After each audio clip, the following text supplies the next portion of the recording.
G'day everyone, today we're going to be going through my round 15 AFL tips and predictions. Finally, the final one of the bye rounds, so yeah, thank goodness for that because I'm not the biggest fan, and let me know down below if you too aren't a big fan of the bye rounds. Obviously, it needs to be, done and all that, but yeah, I prefer it if all teams played together in one round. But anyways, we'll review round 14 to see how we went in my tipping competition or just the tips in general. And we started off pretty well. We got a 4 out of 6, so technically better than most, top 44%.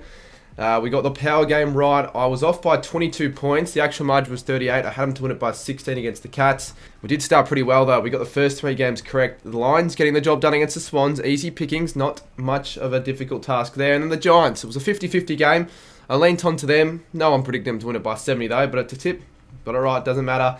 Of course, I was backing my team, the Saints, to get it done, but the Tigers were too strong at the end of the day, getting the win. Maybe I jumped the gun a little bit too early with this one, completely riding Carlton off. The Suns were, terrible, and the Blues got a really good win.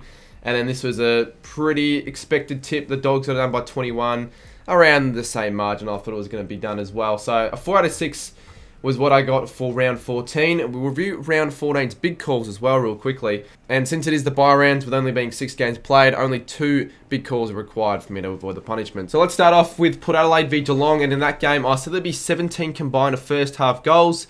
We only saw 12 goals combined in the first half, so first one incorrect. Then in Brisbane v Sydney, I said that the Lions would kick 6 final quarter goals. And to be fair, they did actually have their chances, but they ended up only kicking the 3, so another one incorrect. This one's a little bit of an annoying one. I said that Jesse Hogan would kick 4 or more between the Giants and the Dockers. And you would think if he was playing, he'd have a chance, but apparently he wasn't selected. He was a laid out or whatever it was, didn't play, so the big call was wrong before the game even started. The next game between the Saints and the Tigers, I said that the Saints would lead by 20 or more points in the first quarter. Now, you wouldn't really think that actually would have gone up, but it did get up. You look at the margin, you look at how the game played out, and you would have thought, no, that didn't go up, but it did. Got that one correct somehow, even though we didn't win. In Carlton v Gold Coast, I said that the Suns would kick 6 or more consecutive goals in a row, and I was extremely far off with that one because the Suns only scored 2 goals in a row, with the Blues doing what I should have predicted, kicking 12 in a row at one stage of the game, which is crazy. And the last game between the Dogs and the Roos, I said that the Dogs kicked 20 or more goals during the game. However, they just kicked the 15, so only 1 correct, big call. Now with myself only getting the 1 big call correct, of course we'll look at the punishments, and I'm actually glad, the 1 week, I'm glad that I actually have to do the punishment. It'll happen. This will be a video idea, a standalone video, I reckon. Going to a neutral game and supporting the umpires, got 221 likes. It completely demolished all the other comments by far, so kind of happy to get that one done. And I also had time on the weekend as well to film the punishment where I put random stuff into the Woolies free fruit for kid basket. So have a look and see what happened in the big call punishment.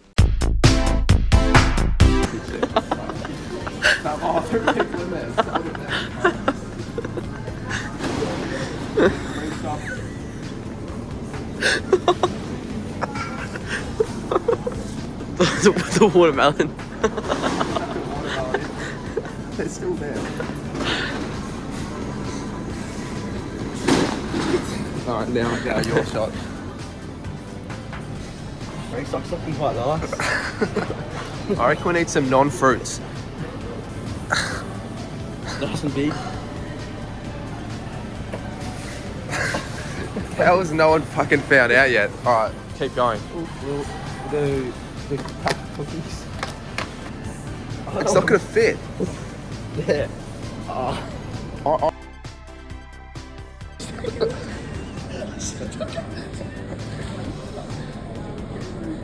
Look at Kiwi.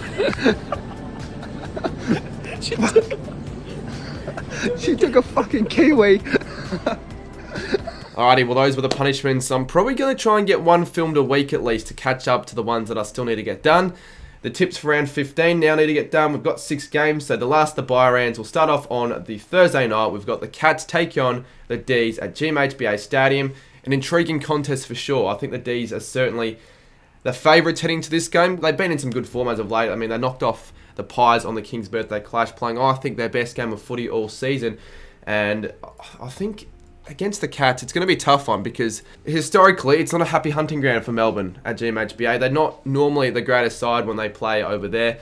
They didn't get the job done last year in the same fixture when I actually thought the D's were going to get the win.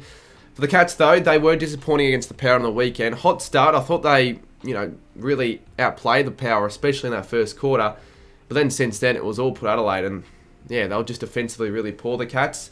And they don't have Paddy Dangerfield now for this game. I think he's out for an extended period. So it'll make it even more difficult for the Cats to win this. But I've checked the weather. The weather won't be great. I think it might be raining. It'll be a bit of a slug. So I think it'll be a low-scoring game, which could suit the Cats. I just see this could be one of those games where they sort of need to win, pull their finger out the arse. They always win the games you kind of don't expect them to win when, you know, their back's against the walls for the Cats. I think at GMHBA, the Cats, front of their home fans, will get the win by 19 points in a good game of footy, a tight, low-scoring, relatively close game. They win it by 19, but my big call, the D's scored 9 or less goals throughout the entire game. Next game on the Friday night, we've got the Saints take on the Lions. It's an important one for both clubs. It's the Spuds game, so it's a big marquee fixture, which the Saints don't tend to play very well at. A game that I think will be a really good one, to be honest with you. I think both sides will live up to the occasion, live up to the hype. The Lions tend to normally play pretty well at Marvel. I mean, they're not the greatest away side, but Marvel are one of those stadiums where they actually play pretty decently at, I feel. On the weekend, the Saints took on the Tigers, and it was a pretty disappointing result from the Saints. I didn't think they were too terrible, but the Tigers were certainly the better side. They were out-coached, and they just didn't take their chances in that last quarter of the Saints particularly. I think we had 5 chances genuinely in front of goals. Most of them went out in the full. So it was one of those games where you never know if we took those chances, the result could have been, flipped on its head.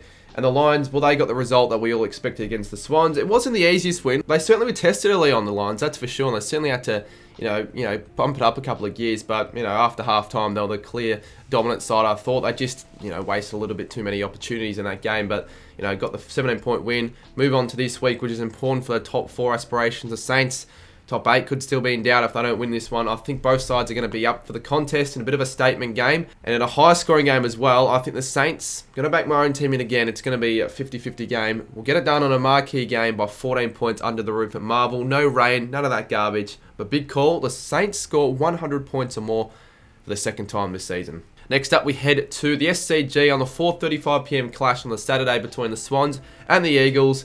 And with how poor the Swans have been going this season, it is an indictment on how poorly West Coast are going. The fact that they're $1.02 odds to West Coast $15. It's the easiest tip all around, let's be real. Whenever West Coast are playing, it's a free win to the other side. Sitting at the SCG, they should find their form again and finally get another win, because they've certainly been in some poor form with only the 5 wins up to this point of the season, bottom 4 on the ladder. And against the Lions, I mean, they were okay. I thought they were okay, certainly at the start. Probably the best they played all season. But again, they were just smashed in the middle a little bit too easily. And the Lions were definitely really, really strong up forward. Just couldn't take their chances. West Coast had the bye. They lost the bye by 47. So it continues their 40-plus point losing streak. But before the bye, they also lost to Adelaide by 120. So things don't seem to be getting any better for the Eagles at the moment. I think the Swans should win this one comfortably. It's against the Eagles, so they'll play themselves into a little bit of form. And to make matters even worse for the Eagles, they've got a pretty shocking record at the SCG. So Sydney for mine by 68 points. My big call, I'm not sure if he's playing on it. If he's not playing, well, it's a loss. I'm going Joel Amati to kick 5 more goals. They should have a lot of options up forward. Next up at Optus Stadium, 7:25pm, we've got the Dockers and the Bombers. Now this is going to be, I think, possibly game of the round. I really do expect that to be the case. And I also expect the Dockers to come out hungry, very hungry at home after a disastrous loss. It was one of the worst games of not just the Dockers, but any side this season. The way they, straight out of the blocks, just didn't seem like they really cared that much. The Giants just did everything they really wanted to. The Dockers let the Giants play exactly how they wanted to. And in every state imaginable, the Dockers lost in. So I don't even know what to say with the Dockers. They're just way too inconsistent this season. And again, another stat for the Dockers, it's damning. They are an incredibly terrible first quarter side. They have pretty much lost every first quarter they played in all season. So I think, as they normally do, they'll start poorly. It'd be a tough one to predict because Bombers' form has been really good. They've won their last 4, and I think it'll carry on in this game, especially at the start. I just feel like the Dockers know how important this game is if they still want to make finals. Their heat, the Bombers, I don't think they're going to be able to withstand. In the last quarter, the Dockers find a way to get up in a thriller. I'm going to go the Dockers by 7. Might be wrong. Hopefully not. A big call. The Dockers come back from 20 or more points down to win the game. We're getting through these pretty quickly because of the bye rounds. Only 2 more games to go. Now, the Sunday games, we've got the Pies and the Crows at 1:10pm at the MCG. And I'll probably be at this one filming the Renegades punishment. So if you're watching this and you'll be at the game or want to go to the game to possibly help out with the punishment, just be a part of it, let me know in the comments or hit me up on Instagram and we can maybe see what we can do. But yeah, this game should be a pretty straightforward one, I believe. I know the Crows are, a really good side when they want to be. But away from home, particularly, at the MCG or against the top sides, they definitely go into their shell. And Collingwood will be looking to bounce back after that loss against the D's. And I don't think it's too much of a damning loss. They get a bit of a refresher after the bye. Obviously, the Crows are poor in state. And, obviously they had a great win against West Coast, but that was at home. This is a very, very different task. It goes from the easiest task in footy to the most difficult task in footy. Collingwood at the MCG are not easy beats, and I just don't think they'll start the game off very well. They'll start poor, and I think the Pies will just cruise to an easy win. They'll do exactly what they need to do. Nothing too convincing, but they'll do enough for 4 quarters to win it by around 31 points. Will be my call, with my big call as well that the Pies win in every quarter of the match. And we've only got the one more game to go on the Sunday at 4:40 p.m. at Heritage Bank. The Suns take on the Hawks. An intriguing matchup. I know the Suns, they're clear favourites. Hawks are $4, but I think you need to put a little bit more respect onto the Hawks with how they performed over the last month. They had the bye on the weekend, but the week prior they were just way too good for the Lions pretty much all game. They just ran over the top of them and looked a lot fresher with their legs, and they just played great footy. So they're in some good form, the Hawks. The Suns were in good form until that terrible loss against Carlton. I don't even know what was going on. I mean, Jesus Christ, you can't be playing the Blues into form like that. They'll need to find their form back, the Suns, if they want any chance at finals footy this season. It's a must-win for them. And I think they will definitely respond, but Hawthorn will be a tough one to beat, I reckon. They do tend to play their best footy at Metricon, though, or whatever the fuck they call the stadium in the Gold Coast. So, yeah, I think this will be a better game than most people are anticipating. I think it'll be relatively close. I think for sure Hawthorn will be competitive. I mean, as of late, the Hawks tend to play pretty poorly against the Suns, but I think they'll be competitive in this one.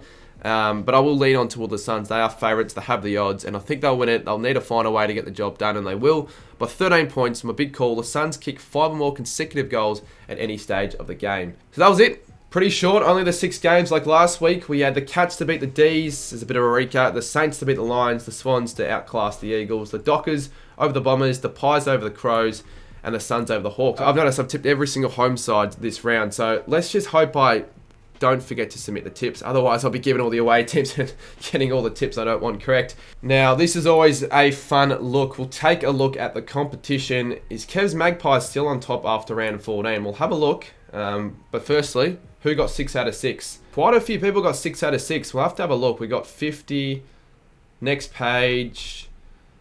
76 people all got a perfect score of 6. It wasn't the most difficult round, I don't think, so certainly capable.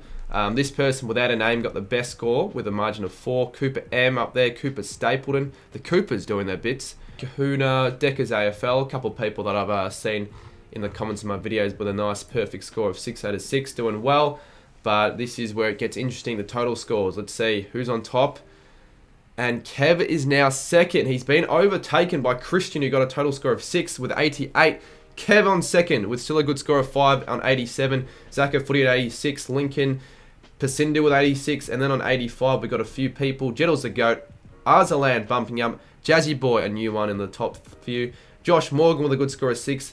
Jack Biddle, Tote Goat, and Tex Metz also on 85. So if you're watching this video, haven't joined the tipping comp, and are within the top 50, or would have been in the top 50 if you join it, well, join it, because you've got a chance of winning some good prizes. But that will wrap things up for my tips for round 15. Hopefully you guys did enjoy the video. Tomorrow there'll be the video on the Gabba experience, my first experience of the Gabba. So it's a really, I think, exciting video that hopefully you guys get around. So stay tuned for that. Leave your tips down below, leave your punishments down below, do all that good stuff. Kahoot stream also later tonight, so if you're watching this, stay tuned for the Kahoot stream. It should be fun. There'll be, footy cards given away and all that. I'll leave it there. Thanks for watching the video. We'll see you soon in the next one. Have a good one.